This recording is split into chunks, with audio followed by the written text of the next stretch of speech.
warahmatullahi wabarakatuh. Jadi di video kali ini saya akan menyambung pembahasan kemarin terkait review buku Wanita Berkarir Surga karya dari Ustadz Felix Yao bersama dengan tim dakwah Hijab Alila. Nah, kemarin saya sudah membahas sedikit terkait dengan sejarah kaum wanita sampai munculnya paham feminisme. Nah, di video kali ini saya akan membahas terkait dengan pandangan dari para kaum feminisme yang menganggap bahwa Islam telah mendiskriminasikan wanita. Kaum feminisme menganggap bahwa Islam telah mendiskriminasikan wanita terkait dengan batasan aurat, rumah tangga, poligami di dalam Islam, talak, persaksian, pemimpin, dan warisan. Yang pertama, pembahasan terkait dengan batasan aurat. Di dalam Islam, kita telah mengetahui bahwa batasan aurat untuk para wanita yaitu seluruh tubuh kecuali wajah dan telapak tangan. Selain itu juga, wanita dianjurkan untuk lebih banyak diam di rumah. Feminis sangat keberatan dengan hal ini. Mereka menganggap bahwa hal ini adalah doktrin agama serta pemaksaan sehingga wanita tidak bebas beraktivitas di luar dan menampilkan diri di masyarakat. Yang kedua, terkait di dalam hubungan rumah tangga. Nah, hanya pria yang boleh memukul istrinya, sedangkan seorang istri tidak boleh memukul suaminya. Hal ini karena wanita harus tunduk kepada suaminya dalam berbagai kondisi. Nah, pemukulan diperbolehkan di dalam Islam, tertulis pada Al-Quran dalam kutipan ayat di surat An-Nisa ayat 34 yang artinya, dan apabila kalian lelaki takut akan nusyuz atau ketidaktaatan atau keras kepala mereka, istri, maka berilah nasihat kepada mereka dan pisahkanlah ranjang serta pukullah mereka. Bila mereka taat kepada kalian, maka janganlah kalian mencari-cari celah untuk memukul mereka. Yang ketiga, pembahasan terkait dengan poligami. Di dalam Al-Quran surat An-Nisa ayat 3, Allah berfirman, nikahilah wanita-wanita yang kalian senangi, masing-masing 2, 3, atau 4. Kemudian, jika kalian takut tidak bisa berlaku adil, maka nikahilah satu orang saja, atau nikahilah budak-budak yang kalian miliki. Yang demikian itu adalah lebih dekat kepada tindakan tidak berbuat aniaya. Yang keempat, pembahasan terkait dengan talak. Di dalam Islam, hanya pria yang berhak mengucapkan kata talak atau menceraikan istrinya baik dengan perkataan maupun dengan proses hukum.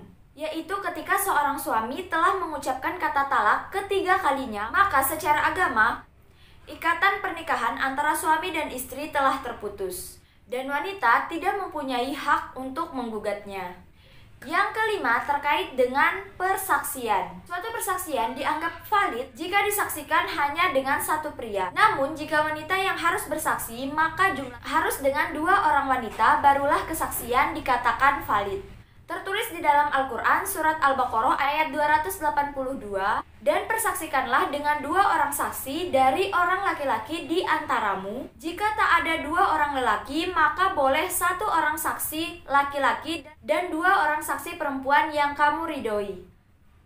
Supaya jika seorang lupa, maka seorang yang lain yang mengingatkannya. Yang keenam, yaitu terkait dengan pemimpin. Dalam hadis riwayat Bukhari, tidaklah aku pernah melihat orang yang kurang akal dan agamanya sehingga dapat menggoyahkan laki-laki yang teguh selain salah satu di antara kalian, wahai wanita. Dalam politik Islam, pemimpin haruslah pria. Tersebab kekurangannya, wanita tidak boleh diangkat menjadi pemimpin. Yang terakhir yaitu terkait dengan warisan. Seperti yang kita ketahui bahwa warisan untuk laki-laki 2 kali lebih besar dibandingkan dengan warisan untuk wanita. Misalnya ketika seorang ayah meninggal dunia dan memiliki 1 anak perempuan dan 1 anak laki-laki, maka anak perempuan akan mendapatkan 1/3 bagian, sedangkan anak laki-laki akan mendapatkan 2/3 bagian dari harta warisan yang ditinggalkan. Sebagai contoh, jika harta warisan berjumlah 90 juta, maka bagian anak perempuan mendapatkan 30 juta, sedangkan anak laki-laki mendapatkan 60 juta atau 2 kali lipat dari warisan untuk perempuan.